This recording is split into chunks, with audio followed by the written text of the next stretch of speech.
The line was blank. Not the customer's name, not the account number, not the available balance. The blank line sat inside a small field on Eric Malloy's monitor, waiting for one thing. Reason code. Crescent Federal Bank did not allow a teller to place a customer into manual identity review without choosing an approved reason from a drop-down list. Expired identification, signature discrepancy, fraud alert, restricted account, court order. There were rules for every option. Audit trails behind every click. Eric rested his finger on the mouse. He did not select any of them. Instead, he minimized the window. Across the marble counter, 3 identification cards remained inside a clear plastic tray that did not appear on any equipment inventory for the branch. The customer waited, calmly. Exactly 3 minutes earlier, another teller had processed a cashier's check for a white businessman withdrawing $75,000. 1 driver's license, 1 signature, less than 5 minutes.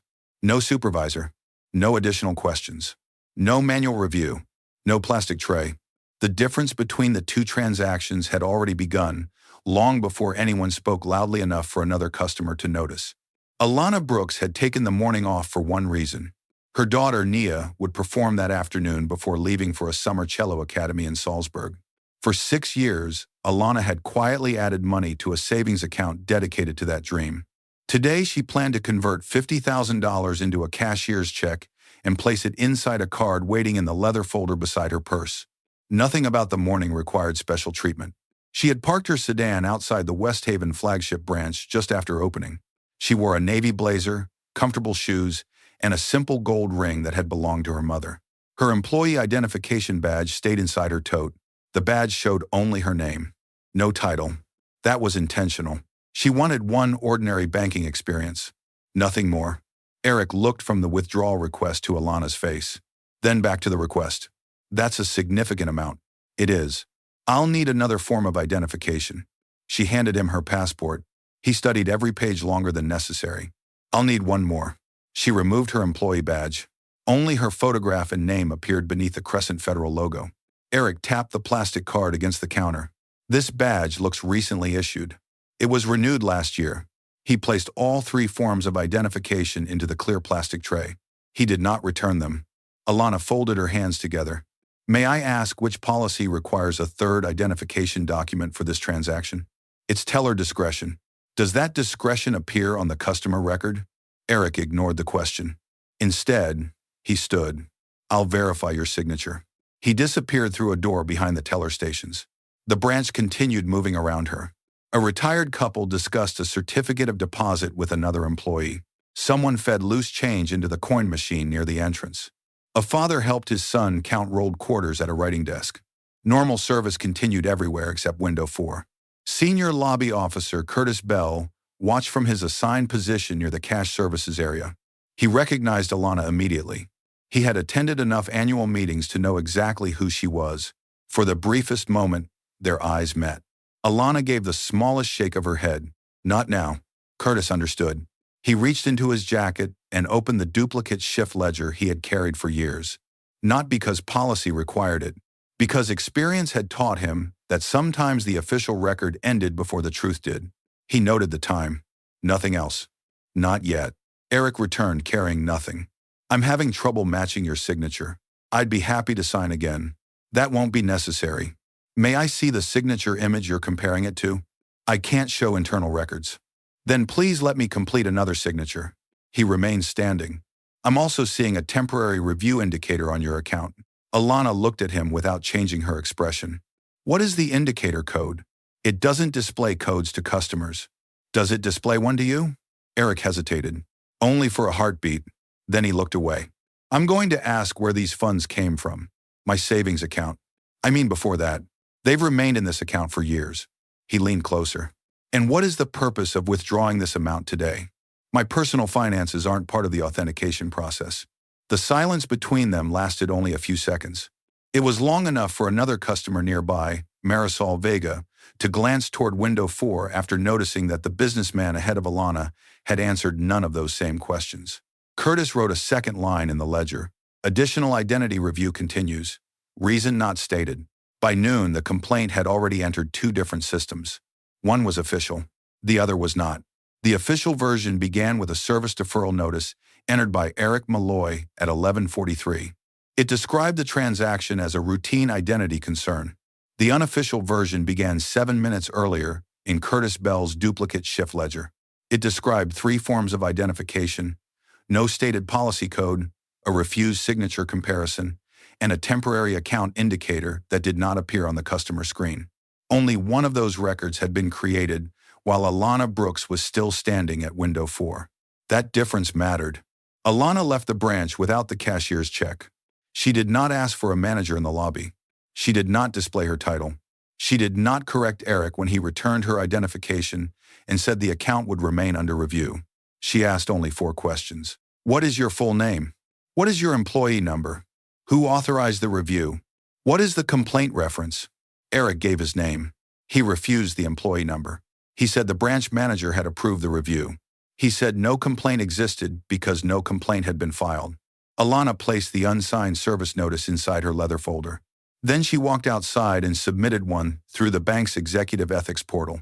The portal was designed for high-risk complaints involving executive conduct, discrimination, retaliation, or concealed operational failures. It automatically preserved every linked record: transaction logs, screen changes, camera timestamps, internal calls, edits made after submission. At 12:18, the complaint received a case number. At 12:21, Peter Harlan, the West Haven branch manager, opened the file. At 12:26, he called Eric into his office. At 12:32, the first account note was revised. The phrase "signature mismatch observed" became customer decline standard verification.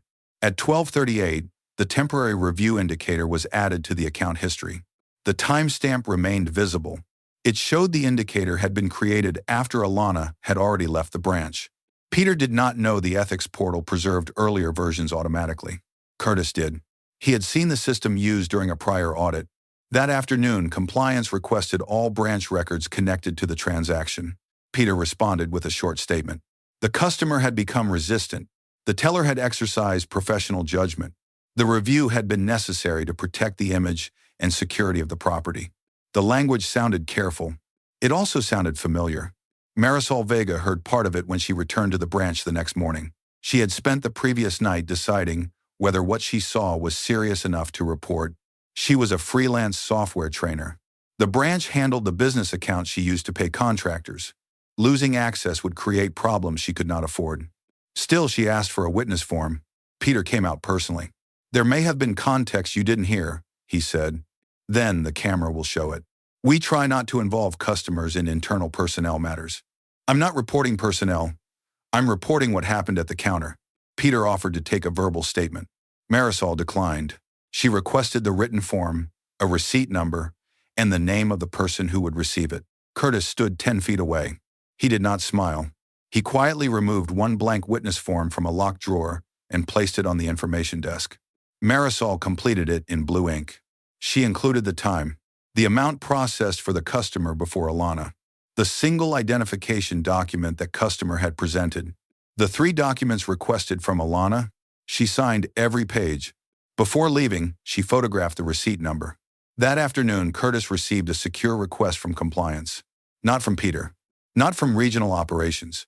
From the independent conduct office. The message asked whether any handwritten records existed outside the standard transaction system. Curtis read the question twice. Then he scanned the duplicate ledger. He included the page from that morning and 6 earlier entries involving similar reviews at window 4. Different customers. Similar language. No reason codes. Compliance linked the ledger to camera footage, account histories, schedule records, and edited notes. The pattern widened. At the governance review 3 days later, Helen Price placed the evidence in chronological order. First, the camera. Then the teller screen. Then the handwritten ledger. Then Marisol's statement. Then the revised account notes. Only after every timestamp had been read did Helen open the personnel record attached to the customer profile. She looked across the table. The customer was Alana Brooks. Peter nodded once. He still did not understand. Helen continued. Chief Executive Officer of Crescent Federal Bank? No one entered the room. No one raised their voice. The evidence had already changed who controlled the meeting. Alana spoke before anyone could turn the meeting toward her title. I am recusing myself from all employment decisions connected to this case. Helen Price entered the statement into the official minutes. Alana continued, I may answer factual questions about the transaction. I will not recommend discipline. That removed the easiest offense. Peter Harlan could no longer claim the review existed because the chief executive wanted someone punished. The decisions would belong to compliance, human resources, and the board conduct committee. Helen placed two documents beside each other. The first was Peter's written statement. It said Eric Malloy had followed standard verification procedure after a customer refused to cooperate. The second was the camera transcript. It recorded Alana offering to sign again, requesting the written policy, requesting the indicator code, requesting the name of the approving manager. Helen read the timestamps aloud. Then she opened the system log. The temporary review indicator was created at 12:38. Peter adjusted the folder in front of him. Helen looked at the service notice. The customer left at 11:47. No explanation could close that gap. Curtis Bell's ledger showed that the review had been described verbally before the indicator existed. Marisol Vega's witness statement showed that another customer had completed a larger transaction with one identification card. The branch camera confirmed both accounts. Compliance then opened 6 earlier cases from Eric's workstation. Each involved additional identity demands. Each lacked an approved reason code. 4 had been closed without escalation. 2 had later been rewritten as customer behavior concerns. Peter called them judgment calls. Helen asked him to identify the policy language authorizing that judgment. He cited professional discretion. The policy contained no such phrase. He cited branch security. No security alert had been entered.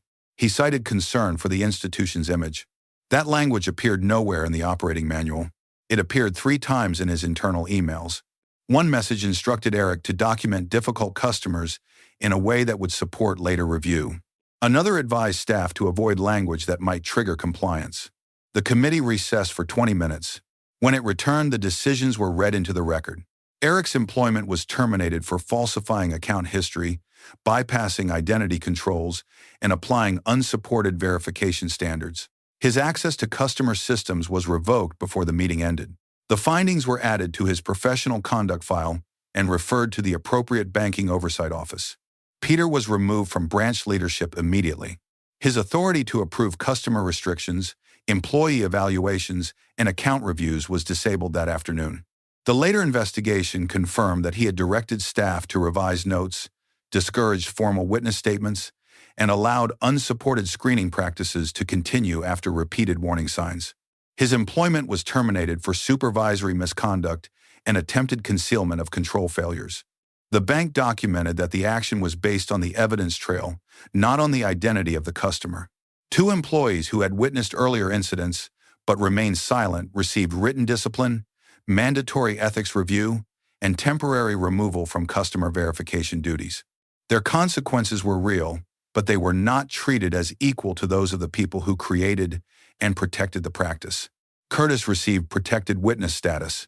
His performance record was corrected to prevent retaliation. Marisol's business accounts were placed under independent oversight, and branch management was prohibited from contacting her about the complaint. No one applauded. No one delivered a speech. The minutes moved to the next section. System correction. Within 30 days, Crescent Federal replaced open-ended teller discretion with mandatory reason codes for every additional identification request. Any demand for a third identification document would trigger automatic secondary approval. Every customer placed into manual review would receive a printed receipt containing the policy code, case number, approving employee, and independent appeal channel. Witness statements could no longer be routed through branch management. They would go directly to the conduct office. The audit team built a monitoring rule to compare identity demands across branches, employees, transaction sizes, and customer outcomes. Repeated disparities would open an investigation automatically. The phrases profile mismatch, property image, and professional judgment were removed from branch guidance unless tied to a specific written standard. Training records would be tested quarterly. Account note edits would retain visible prior versions. Exceptions would require approval from a second department. The reforms were approved without Alana voting. A bank-wide notice followed. It did not name Eric, Peter, or Alana. It stated that an internal review had found unsupported identity screening improper record changes, and failures in supervisory escalation. It also stated that customer cooperation could not be rewritten after the fact to justify an employee decision. 3 months later, Alana returned to West Haven with Nia. The branch looked almost unchanged. The same marble counter, the same writing desk, the same coin machine near the entrance. But the clear plastic identification tray was gone. In its place sat a small printer beside every teller station. Nia handed over a cashier's check from the Salzburg Academy. The teller verified one identification card, selected the approved transaction code, and printed a receipt. The transaction took 4 minutes. That evening, Alana placed the receipt inside the program from Nia's cello performance. It was not framed. It was not displayed. It remained folded between 2 pages, beside the date and the case number that had changed the rule. When Marisol first saw the request for a third identification card, she could have decided it was none of her business. Would you have asked for the witness form, knowing the branch also controlled your business account? This story is fictional,